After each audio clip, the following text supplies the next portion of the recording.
With her devoted golden dog Buddy by her side, Kate sat on the front porch, tears running down her cheeks. Welcome to USA Stories channel. Do not forget to subscribe and activate the bell button to receive all new updates. Now let's go to the story. Where's Jimmy, Buddy? How is my little kid doing? With tears in her eyes, she stared at the empty gate that her 8-year-old son was supposed to have arrived at hours before. Buddy had gone to get Jimmy up from the bus stop as required, but he came back by himself. When Kate found out that Justin, Jimmy's father, was still at work, her initial optimism that he had picked him up from school vanished. Jimmy had left the premises alone, according to a call to the school. Kate gripped Jimmy's teddy bear and stared at the gate, her dread growing. Weeping, she prayed for his coming back. Out of nowhere, an automobile stopped outside the gate. Returned from the police station, it was Justin. Justin, was Jimmy found? How did the cops respond? Kate questioned, shaky. Justin's expression was riveted in concern. Kate, they're still searching. All we need to do is hang on a little bit longer. Kate started crying. Jimmy is just simply, and I'm very concerned. Find our boy, please. In an attempt to console Kate, Justin pledged to stop at nothing to bring Jimmy back. Sensed the hopelessness, they went inside. Buddy was waiting for Jimmy by curling up on the doormat. As the evening went on, several calls to friends and relatives were made, but nobody knew anything about Jimmy. Justin eventually gave his parents, Frank and Barbara, a call. He said, "Jimmy's missing." His mother yelled, "How could you let this happen?" "Mom, now is not the moment. We have to locate Jimmy," Justin answered, ending the conversation. Distressed by the abduction of their grandchild, Barbara and her husband Frank drove to their son's home. Barbara went over to Kate when they got there. She was crying on the couch. How on earth did Kate allow this to occur? Our grandson was meant to be under your care. How are you so irresponsible? Kate was very hurt by Barbara's remarks. Barbara, I didn't let this happen. Kate sobbed in response. You accusing me is unbelievable. Jimmy needs to be our first priority. Just please leave me alone. After Justin gave her Jimmy's picture, Kate told them what her little son had been wearing when they had last seen him. A comprehensive search was initiated by the community and the cops. They also spoke with Jimmy's neighborhood-dwelling classmates. He was content. One of my classmates said, "He told me he was excited about something." "Did he tell you what he was excited about?" Officer Matthew inquired. "No, we were eager to get home when the bell rung earlier. The first person to leave class was Jimmy."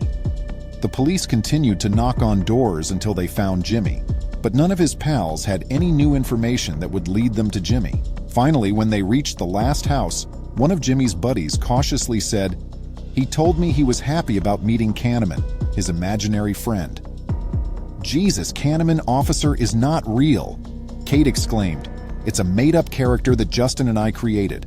Whenever Jimmy threw tantrums, we'd tell him that Kahneman would not bring him any more candies to get him to behave." The inquiry that night came to a standstill. Kate addressed the principal the following day, and a heated discussion took place in the principal's office. "You are in charge of the kids. How are you able to be so reckless? My son disappeared from your school in the middle of the day," yelled Kate. As the cops asked to view the CCTV tape, Justin attempted to calm her down. They observed Jimmy racing down the corridor in the security room. "That's him! That's our Jimmy!" Kate pointed at the video and exclaimed. As Jimmy was observed entering the gymnasium and departing by the rear entrance, their optimism gave way to uncertainty. The door led to a playground and rear courtyard, which was closed for development, the principal stated. The parents looked around the playground frantically for clues. The police observed a gate going to the main road and a half-built wall. Despite displaying Jimmy's photo and asking the workers about him, none of them remembered ever seeing him. A young employee then came up to them.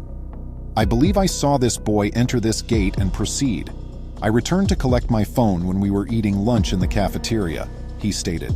Hopeful parents demanded further information. He seemed a little uneasy and was by himself. He was waving and grinning as he made his way toward an automobile. The worker recalled, "He got in and the car sped away." "What memories do you have of the car? The hue? The chauffeur?" Justin begged. "No, I wasn't really attentive." The employee said, I believe it was a white car, but I'm not sure, leaving Kate and Justin clinging to a glimmer of hope. Could it be kidnapping? To Kate, Justin murmured. Being a wealthy realtor in the city, he believed that his son may have been kidnapped and held for ransom. But why would he grin as he walked up to the car? What if our son actually knew this person? That's it, Justin. And that's it. Perhaps the person who stole him was someone he knew, someone we all know. However, who? Officer Matthew chose not to draw any quick judgments just yet, though. Despite Kate's reasonable suspicions, the police reassured the couple that they would keep looking for their kid and delegated the task to the department to look into further. The search grew more intense over the next few days, but it was fruitless. The mystery was exacerbated by the useless CCTV video near Jimmy's school, which was caused by malfunctioning cameras. Kate's sadness deepened. She sobbed and clutched Jimmy's shirt one day, asking, "Is he even alive?" Justin tried to soothe her, trying to be strong. "He is doing okay. He'll shortly return home." However, Justin had begun to lose hope in his heart as well. The family's sorrow was alleviated when Barbara and her spouse expressed regret for previous charges. Amid their grief, they were aware that Buddy was gone. After frantically scanning the area, Buddy came back with Jimmy's backpack, which included a terrifying discovery, a doll's head that had been severed with the words, "Find him if you can." Startled, Justin and Kate hurried to the police precinct. It has been 7 days since Jimmy vanished. Officer Matthew, taken aback by the facts, demanded an urgent inquiry and support. Buddy had located Jimmy's backpack, and the police searched the area, but they had no leads. The video of Buddy getting the bag was the only hint, not even with the assistance of K9 units. "Officers, please locate our son. After noticing the message in the doll, we're afraid for Jimmy's life," sobbed Justin. Kate closed herself in their room and remained silent, her body paralyzed with shock and sadness. All her dreams had been dashed when Jimmy's clothing and shoes, a message, and a mangled doll's head were found. "Kate, come out of the room."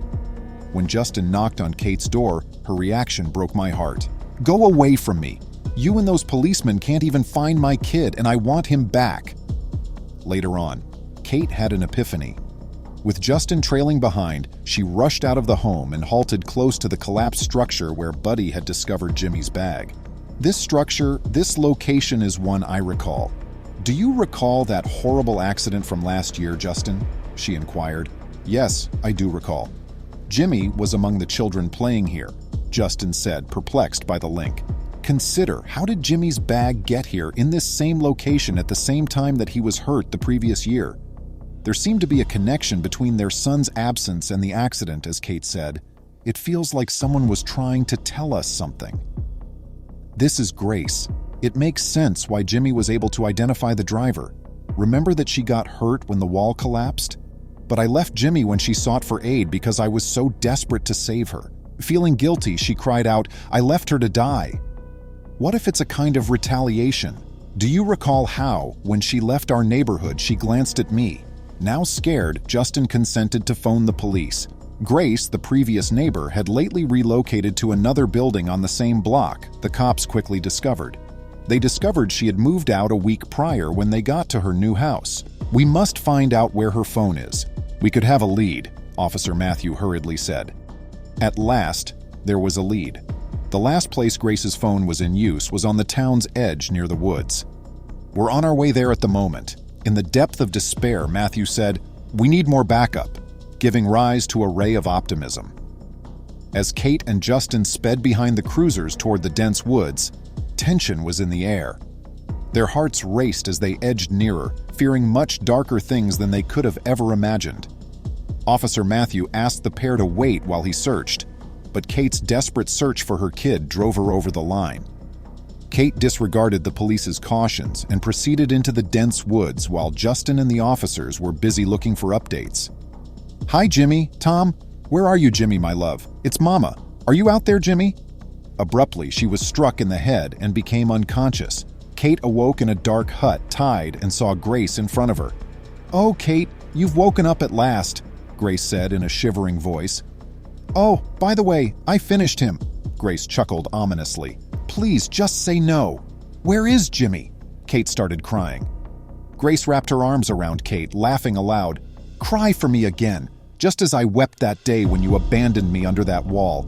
You are the reason I lost everything, Kate. I miscarried because you disregarded my pleas for assistance. My spouse passed away. I was unable to bear him another kid, so he departed." Grace charged.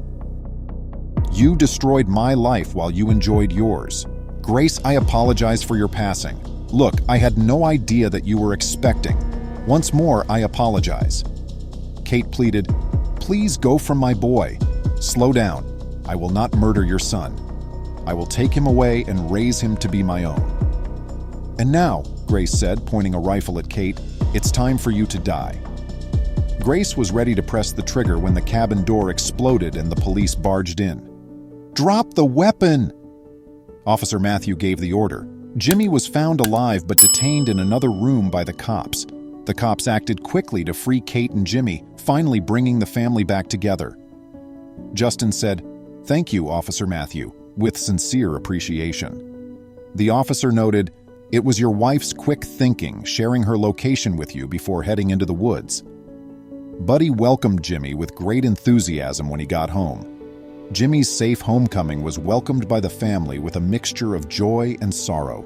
"Jimmy, we've missed you so much," Justin and Kate said in unison. "Even I have missed you." Jimmy pledged, "I swear I won't talk to strangers or slip away again."